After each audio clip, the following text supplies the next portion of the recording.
I still remember the exact moment I decided to throw away my perfect life. It was 3 a.m. on a Tuesday, and I was staring at spreadsheets in my corner office at Goldman Sachs, my untouched dinner growing cold beside me. Another overpriced salad from the place downstairs. The same place I'd eaten at for the past 5 years. My phone buzzed. A text from my father. Big news. Opening our 15th location next month. When will you finally join the family business? Time to stop playing with numbers and learn about real success. I looked at the photo he'd attached, him and my brother Anthony standing proudly in front of their newest Taste of Naples restaurant location. The same posed shot, the same forced smiles, the same mediocre Italian food that had somehow built my family's restaurant empire. Instead of responding, I took a bite of my cold salad and grimaced. Even bad Italian food would be better than this. My name is Sofia Russo, and I was living every Italian-American family's dream. Senior investment banker at Goldman Sachs at 28, making 7 figures a year, with a corner office overlooking Manhattan. My father should have been proud. Instead, all he saw was that I wasn't part of Russo Restaurants, the chain of Italian restaurants that had been our family's pride for 3 generations. Banking is for people who can't create anything real, he'd say at every family dinner. Anyone can move money around. It takes real skill to build a restaurant empire. What he never understood was that I did know about food. Real food, not the mass-produced pasta and sauce that made our family rich.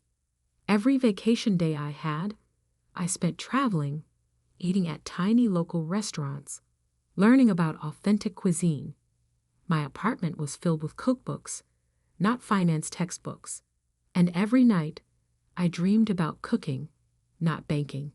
But you don't walk away from Goldman Sachs, and you definitely don't walk away from it to start a food truck. At least, that's what everyone told me. That night, something inside me snapped. Maybe it was the cold salad, maybe it was my father's text, or maybe it was just time. I opened my laptop and started writing my resignation letter. The next morning, I walked into my boss's office before the markets opened. "You're what?" Jake stared at me like I'd grown a second head. "Sofia, you're on track for partner. 2 more years tops." I placed my resignation letter on his desk. "I'm opening a food truck." He started laughing, then stopped when he saw my face. "You're serious? You want to leave Goldman Sachs to sell hot dogs?" Not hot dogs, real Italian food. The kind my grandmother used to make before my father turned our family recipes into frozen pasta sauce. Jake leaned back in his chair, running a hand through his graying hair. "Look, if this is about money, it's not about money." I cut him off. "It's about creating something real." As I walked out of his office, my phone started buzzing. News travels fast on Wall Street, and by the time I reached my apartment, my father was already calling. "Have you lost your mind?" His voice boomed through the speaker. "I just got a call from Arthur Goldman himself. A food truck? You're throwing your life away." I let him rant, walking into my kitchen where my grandmother's handwritten recipe book sat on the counter. I'd spent years collecting her recipes, testing them in secret, perfecting them while my family thought I was working late at the office. "Are you even listening to me?" my father demanded. "Yes, Papa, I hear you. But for once, I need you to hear me." I opened the recipe book to her signature dish, pasta alla nonna, made with a sauce that took 3 days to prepare. I'm not throwing my life away. I'm choosing my own path. By becoming a street vendor? Your brother runs 5 restaurants by himself. We have 15 locations. We're opening 3 more this year. That's success. No, That's mass production. When was the last time you actually cooked anything, Papa? When was the last time you made Nana's recipes the way she taught us? Silence. Then, times change. You can't make money cooking one pot of sauce at a time. Watch me. I hung up and opened my laptop. 5 years at Goldman had taught me more than just finance. I knew how to plan, how to analyze markets, how to build something from nothing. I'd helped launch million-dollar companies with less planning than I was putting into my food truck. First step, I emptied my savings account. $200,000, enough to buy a top-of-the-line food truck and have operating capital for a year. Next, I pulled up the business plan I'd been working on in secret for months. Nana's Kitchen. Authentic Italian street food, made fresh daily, using recipes that hadn't been changed for mass production. My phone kept ringing. My brother Anthony, my mother, my aunts and uncles. Everyone had an opinion about my mental breakdown. I ignored them all and started making calls of my own. By sunset, I'd found the perfect truck, a barely used kitchen on wheels that I could customize. By midnight, I'd secured all the necessary permits and licenses, and by dawn, I'd mapped out every food truck location in Manhattan, analyzing foot traffic patterns, lunch crowds, and competition. 1 week later, I stood in front of my shiny new food truck, now painted in deep red with Nana's Kitchen written in gold script. Inside was a fully equipped kitchen, better than what most restaurants had. My grandmother's recipe book sat on the counter, ready to guide me. "You're really doing this?" I turned to find my mother standing there, looking worried. She was holding a container of what smelled like my father's mass-produced marinara sauce. "I thought you might need this," she said, holding out the container. "For emergencies." I shook my head. "No emergencies, Mama. Only real food." I opened my grandmother's recipe book. Remember how Nana used to spend 3 days making her sauce? How the whole house would smell like basil and garlic? That was before we had 15 restaurants to run. She sighed. "Safia, your father built an empire by taking Nana's recipes and turning them into fast food." I started preparing for my first day, laying out fresh ingredients I had bought at dawn from local markets. He built what he wanted. Now it's my turn. She left without another word, taking her container of sauce with her. I watched her walk away, then turned back to my preparations. My first customers would be arriving in 2 hours. I'd love to say my first day was a tremendous success, that people lined up around the block for my authentic Italian food. The reality? I served exactly 12 customers, made $157, and had enough leftover food to feed an army. But those 12 customers, they came back the next day, and they told their friends. By the end of the first week, I had a small but loyal following. Office workers who were tired of the same chain restaurant lunches. Food enthusiasts who appreciated real Italian cuisine. People who could taste the difference between sauce that took 3 days to make and sauce that came from a factory. My father kept tabs on me through others, never visiting himself, but always asking about my little experiment. My brother Anthony drove by once, smirking when he saw me working alone in my truck. "Have fun playing chef," he called out. "When you're ready to admit this was a mistake, your office at Russo Restaurants is waiting." I ignored them all and focused on my food. Every morning, I woke up at 4 a.m. to start preparing. Every ingredient was fresh, every dish made to order. My customers didn't just get food. They got stories about the recipes, about my grandmother, about real Italian cooking. 3 months in, something unexpected happened. A food blogger discovered me. Her review went viral. Forget everything you know about Italian food trucks. Forget everything you know about Italian restaurants. Nana's Kitchen is serving the most authentic Italian food in New York, and they're doing it from a truck. The next day, the line stretched around the block. I sold out by 1 p.m. Then came the write-up in the New York Times food section. Then Eater. Then Bon Appetit. Suddenly, my little experiment wasn't so little anymore. I needed help. I hired 2 assistants, then 4. I added a second truck, then a third, each one serving the same authentic recipes, made fresh every day. 1 year after leaving Goldman Sachs, I had a fleet of 5 trucks and a central kitchen where we prepared our sauces and fresh pasta. My revenue was approaching $2 million annually, small compared to Russo restaurants, but every dollar earned without compromising quality.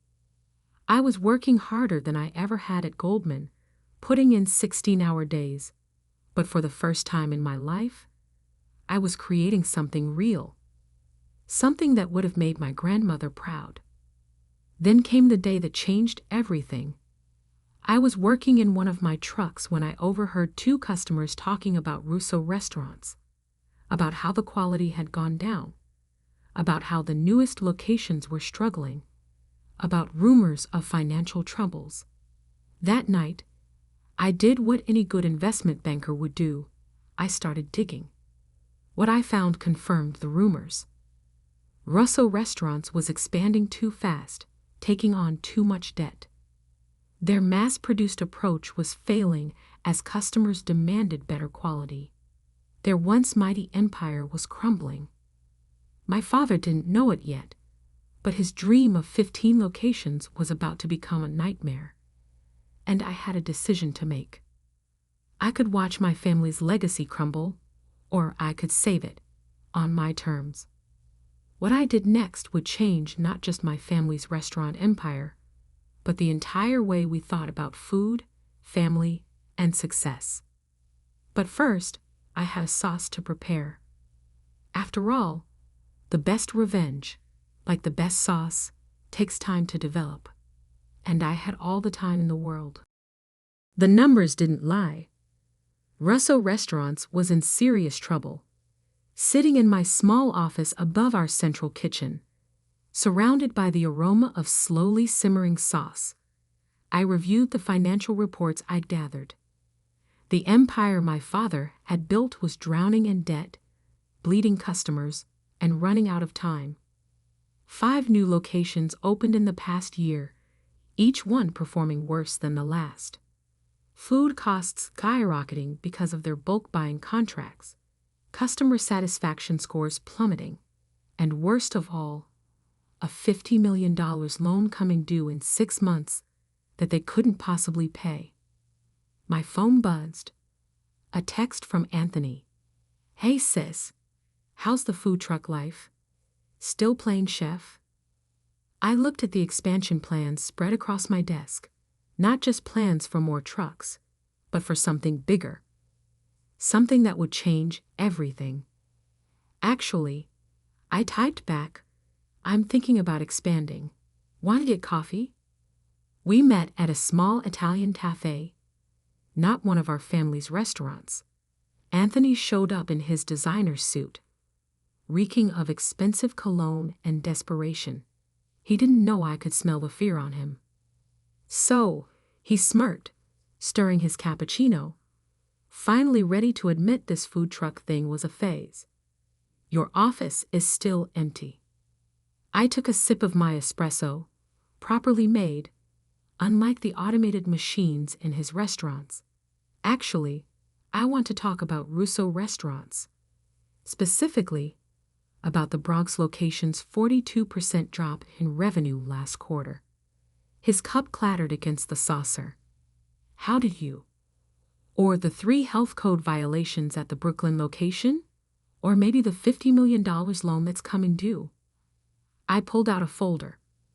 "I may have left Wall Street, Anthony, but I didn't forget how to read financial statements.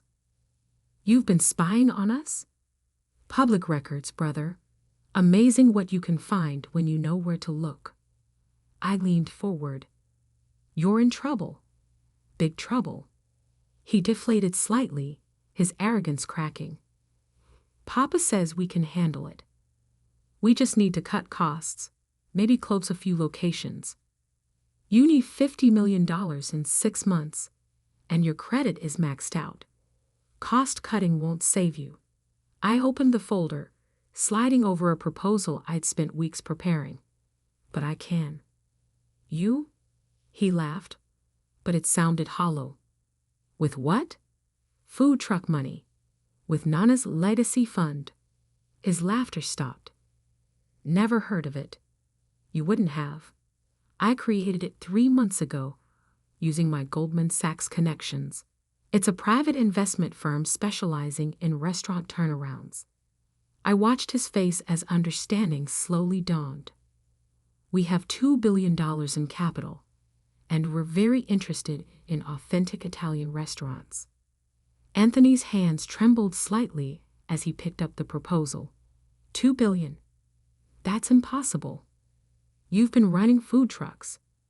I've been running food trucks, making connections, and building a reputation for quality food. Meanwhile, I've also been raising capital, analyzing failing restaurants, and preparing for this moment. I pulled out another document. This is a preliminary offer. We'll assume the debt, inject fresh capital, and restructure operations. Papa will never agree. He'd rather go bankrupt than give up control. Then you go bankrupt, and we'll buy the assets at auction. I stood up, leaving the documents on the table. You have 48 hours to discuss this with him. After that, we start buying up your debt on the secondary market. And trust me, Goldman Sachs remembers me very well. I left him sitting there, staring at the numbers that spelled the end of his world, or the beginning of a new one. That evening, my mother showed up at my central kitchen. I was in the middle of teaching new staff how to properly make Nana's sauce, just as she had taught me years ago. Your brother told us, she said quietly, watching me stir the sauce, about your investment firm, about the offer. I added a pinch of fresh basil to the pot. And your father is upset. Of course he is. His daughter who threw her life away now has the power to save or destroy his legacy. I handed her a spoon. Taste. She dipped the spoon in the sauce, and for a moment, I saw tears in her eyes. It tastes just like Mama used to make. That's because I make it exactly the way she taught us. Before Papa decided it was too expensive, too time-consuming to do it right, I turned down the heat, letting the sauce simmer. Every truck, every batch, every single day. We do it right. He's not a bad man, Sofia. He just wanted to build something big. I know, Mama, but he built it by sacrificing what made our food special. I wiped my hands on my apron. Now I'm offering to help him fix it. But it has to be my way. She nodded slowly. He wants to meet. Tomorrow night at the original restaurant. The original Russo restaurant, where it all began 40 years ago. Now a tired location in Little Italy, its once bright sign faded, its tables half empty most nights. I hadn't been there since leaving Goldman Sachs. Walking in the next evening felt like stepping back in time. The same red checkered tablecloths, the same pictures of Italy on the walls, the same menu that hadn't changed in decades. But now I could see what customers saw. A relic, not a destination. My father sat in his usual corner booth, an empty plate of pasta in front of him. He didn't stand when I approached. Investment firms. He spat the words like they tasted bad.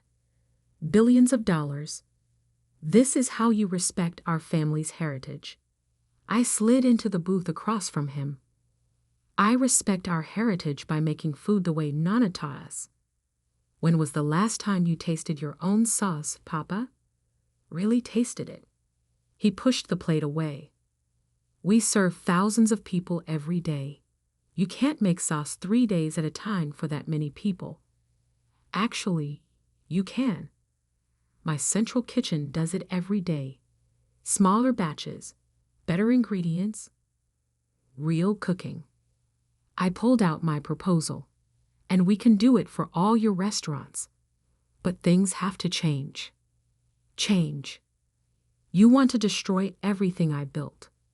No, I want to save it, but not just the restaurants. I want to save what made us special. I opened my grandmother's recipe book, which I'd brought with me. Remember this? Remember how people used to line up around the block just to taste Nama's cooking? His eyes softened slightly at the sight of his mother's handwriting. That was different.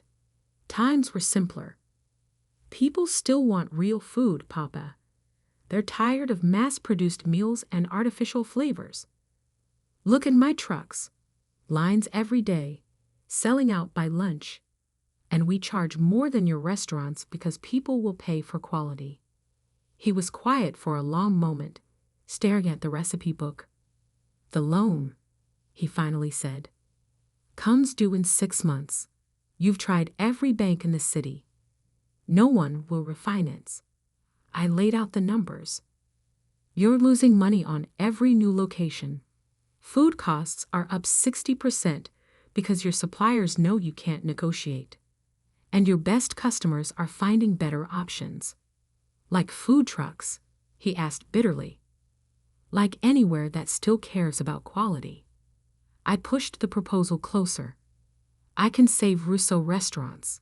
Keep the name, keep the legacy, but return to what made us great. Real Italian food, cooked with care. And I suppose you'll want to run everything. Yes. No point sugarcoating it. My firm will have controlling interest. You'll retain a significant stake, but operational decisions will be mine.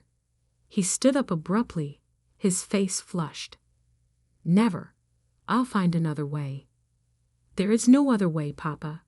You have 6 months until the loan comes due. 5 months until suppliers start demanding cash on delivery. 4 months until you have to start closing locations. I stood too, matching his stance.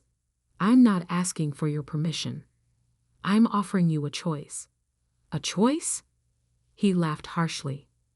Between selling my life's work to my ungrateful daughter or going bankrupt. No. A choice between admitting you need help or watching everything you built get sold off piece by piece. I gathered my things. You have until Monday to decide. After that, we start buying your debt. I walked out of the restaurant, leaving him standing there among the empty tables and faded memories. Outside, one of my food trucks was parked nearby, the evening shift, serving dinner to a long line of customers. The next few days were silent. No calls from my father. No texts from Anthony. But I knew they were running the numbers. Realizing what I already knew, they had no choice. On Monday morning, my phone rang. The board wants to meet, Anthony said, his voice tight, to discuss your proposal. The meeting was set for Wednesday at their corporate headquarters, a fancy office building that had seemed so impressive when I was young. Now it just looked like another monument to prioritizing size over substance. I arrived early, dressed in chef's whites instead of a business suit. Let them see who I really was, not who they wanted me to be. The boardroom was full. My father, Anthony, the other executives who had helped build and nearly destroy our family's legacy. They all watched as I set up my presentation.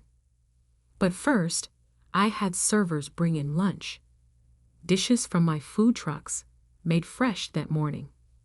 Before we discussed numbers, I said, I want you to taste something. The sauce was made exactly how Nana taught us. 3 days, fresh ingredients, no shortcuts. They ate in silence. I saw the recognition in their eyes, the memory of what our food used to taste like before mass production and cost-cutting destroyed it. My father put down his fork, wiped his mouth, and looked at me. In his eyes, I saw something I'd never seen before: respect. Now, I said, pulling up the first slide of my presentation, let's talk about how we save Russo restaurants. What happened next would change not just our family's business, but the entire way America thought about Italian food.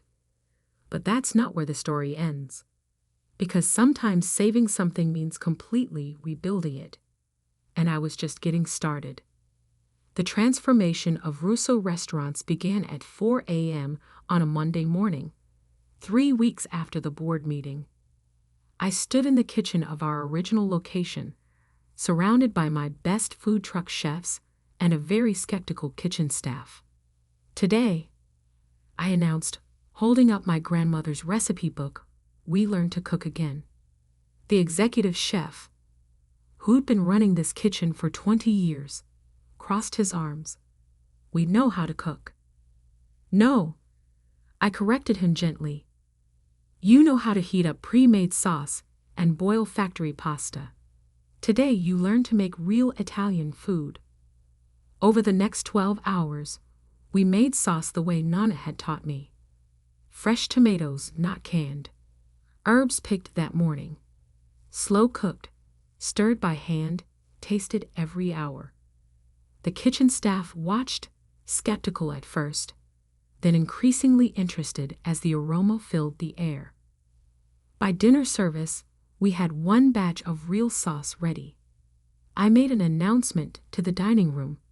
Tonight, we're offering a special, pasta alla nonna, made from my grandmother's original recipe. Same price as our regular pasta, but limited quantity. We sold out in 2 hours. The next day, the line stretched around the block. But this was just one restaurant. We had 14 others to fix and a mountain of debt to deal with. My father, surprisingly, became my strongest ally. After that first night, after seeing customers' reactions to real food, something changed in him. He started coming to the kitchen early, watching us cook, even rolling up his sleeves to help. I had forgotten, he admitted one morning, stirring a pot of sauce, how it used to be, how Mama did it. Anthony was a harder sell. This is inefficient, he complained during a management meeting. We're spending 3 times as much on ingredients, 5 times as much on labor, and charging twice as much per dish. I cut in, sliding over the latest numbers. With full dining rooms and lines out the door. The transformation wasn't easy. We closed 3 underperforming locations, converted 2 others into training centers. I brought in my food truck teams to train restaurant staff, teaching them not just recipes, but the philosophy behind real Italian cooking. Every location got a complete makeover. Out went the checkered tablecloths and cheap wine glasses. In came elegant simplicity, open kitchens where customers could watch their food being made, wine lists curated by actual sommeliers. But the biggest change was in our central kitchen, or rather, its elimination. No more mass production, I announced 6 months into the transformation. Each restaurant makes its own sauce, its own pasta, its own everything. Fresh, daily, no shortcuts. The food critics noticed. The first review came from the New York Times. Russo Restaurants has undergone a miraculous transformation. What was once a chain of mediocre Italian restaurants has become a collection of authentic trattorias, each offering food that would make any Italian grandmother proud. Michelin stars followed. First one restaurant, then another. Our prices went up, but customers didn't complain. They were getting real food, cooked with care and passion. 1 year after taking control, we had fewer locations, but triple the revenue. The debt was paid off. Our suppliers were happy, and our staff turnover had dropped to nearly zero. Turns out people like working in kitchens that actually cook. But the real moment of triumph came during Sunday dinner at my parents' house. For the first time in years, the whole family was gathered around the table. My mother had cooked, really cooked, not just heated up pre-made food. "I have something to show you," my father said after dinner. He led me to his study, where a new frame hung on the wall next to his business awards. Inside was a food truck permit, my original one, from when I first started. "I was wrong," he said quietly, "about everything, about you." I hugged him, smelling the familiar scent of garlic and basil that now clung to his clothes just like it had clung to Nana's. "We were both right, Papa. You built something big. I just helped make it good again." 2 years after the takeover, Russo Restaurants had become Russo and Daughter, my condition for the final rebranding. We had 10 locations, each one unique, each one excellent. The waiting list for dinner reservations was months long. My food trucks? Still running, still popular. I kept them as our research and development kitchens, testing new recipes, training new chefs, keeping us connected to the streets where real food culture lags. Anthony finally came around when he realized that quality meant both better profits and more respect in the food world. He now runs our chef training program, teaching new cooks the difference between making food and making memories. Last month, a young chef from our newest location asked me why we spend so much time and money doing things the hard way. I took her into the kitchen, showed her how to stir the sauce, just like Nana taught me. "Feel that?" I asked as she stirred. "That's not just sauce. That's tradition. That's family. That's love."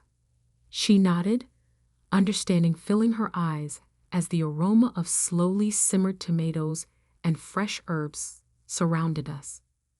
Later that evening, I found my father in the same kitchen, teaching another young chef how to make pasta by hand. His sleeves were rolled up, flour dusting his once immaculate suit. "You know," he said when he saw me, "I spent 30 years trying to make this business bigger. You spent 2 years making it better." I picked up a handful of flour, felt its texture, just like Nana taught me. "Why not both?" He smiled, really smiled, the way he used to when I was little and helped him in the kitchen. Why not both indeed? We're expanding again, but differently this time. Each new location has to earn its right to exist by maintaining our standards. No shortcuts, no compromises, no mass production. Every sauce made fresh, every pasta rolled by hand, every dish cooked with pride. The investment firm that started it all, still going strong, still transforming restaurants, still proving that quality and profit can coexist. But that's not what I'm most proud of. Last week, I found my grandmother's recipe book in the kitchen of our original location. It was open to her sauce recipe, the pages stained with tomato and oil, the way a well-used cookbook should be. But it wasn't just her handwriting anymore. There were notes in the margins from our chefs, little tweaks and observations, the recipe evolving while staying true to its roots. That's when I knew we'd succeeded, not because of the awards or the profits or the waiting lists, but because we'd created something my grandmother would have been proud of. My father joined me in the kitchen that evening, putting on an apron like he does every day now. "Ready to make the sauce?" he asked. I smiled, reaching for the tomatoes. "Always, Papa, always."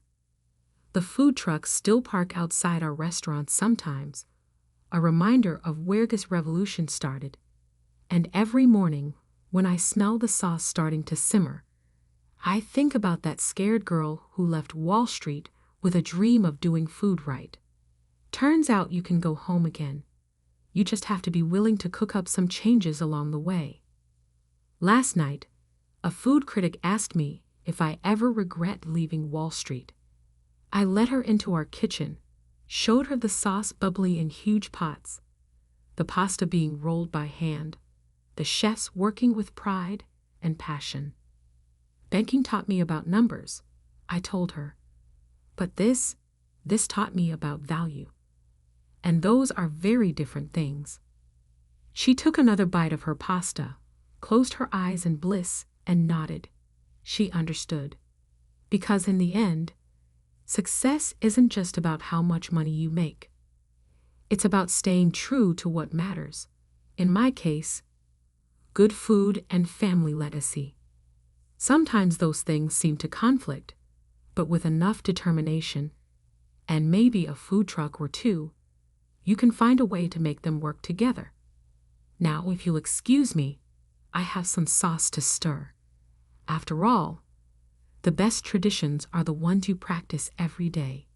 And somewhere, I know, Nana is smiling.